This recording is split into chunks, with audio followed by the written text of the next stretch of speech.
తోడేలు కొంగ నీతి కథ. అనగనగా ఒక అడవిలో ఒక తోడేలు మరియు ఒక కొంగ ఉండేవి. వాటి స్నేహం అడవిలో అందరికీ తెలుసు. అయితే తోడేలుకి కుయుక్తి కొంటతనం ఎక్కువ. అది ఇతరులను ఆటపట్టించడానికి ప్రయత్నించేది. మొదటి విందు. ఒకరోజు తోడేలు కొంగను విందుకు ఆహ్వానించింది. కొంగ చాలా సంతోషంగా విందుకు సిద్ధమై తోడేలు ఇంటికి వెళ్ళింది.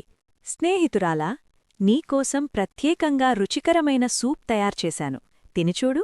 తోడేలు ఉల్లాసంగా ఒక పెద్ద పళ్ళెంలో సూప్ను వడ్డించింది.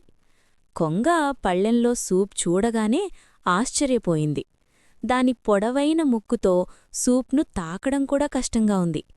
ఎన్ని ప్రయత్నాలు చేసినా కొంగ సూప్లో తన ముక్కును ముంచి ఒక్క చుక్క కూడా తాగలేకపోయింది. కాని తోడేలు తన నాలుకతో సులభంగా ఆ సూప్ను మొత్తం నాకుతూ కొంగవైపు చూసి నవ్వింది. ఏమిటి కొంగ, నీకు నచ్చలేదా? చాలా రుచికరంగా ఉంది. కొంగకు చాలా కోపం మరియు అవమానం కలిగింది. కాని ఏమీ మాట్లాడకుండా చాలా బావుంది, ధన్యవాదాలు అని చెప్పి అక్కడి నుండి మౌనంగా వెళ్ళిపోయింది.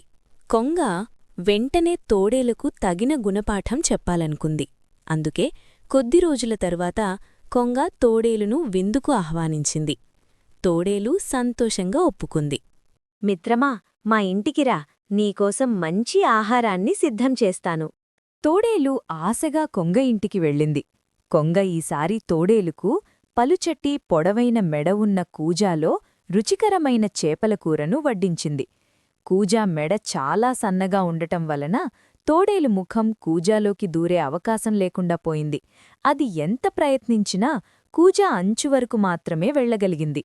కొంగ తన పొడవైన ముక్కును కూజాలోకి సులభంగా దూర్చి ఆ చేపల కూరను హాయిగా తినింది. తోడేలు కూజావైపు కొంగవైపు చూస్తూ నిరాశగా ఉండిపోయింది. కొంగా, నన్ను క్షమించు. నేను నిన్ను ఆటపట్టించాలని చూశాను. ఇప్పుడు నాకే తగిన గుణపాఠం లభించింది. నువ్వు నాకు చేసినట్లే నేను నీకు చేశాను. కొంగ నవ్వింది. అప్పటినుండి తోడేలు ఇతరులను ఆటపట్టించడం మానేసి మంచి స్నేహితుడిగా ఉండిపోయింది. ఈ కథలోని నీతి: ఇతరులను ఎలా గౌరవిస్తే వారు కూడా మిమ్మల్ని అలాగే గౌరవిస్తారు. ఒకరికి నష్టం చేస్తే అదే నష్టం మనకు కూడా తిరిగి వస్తుంది.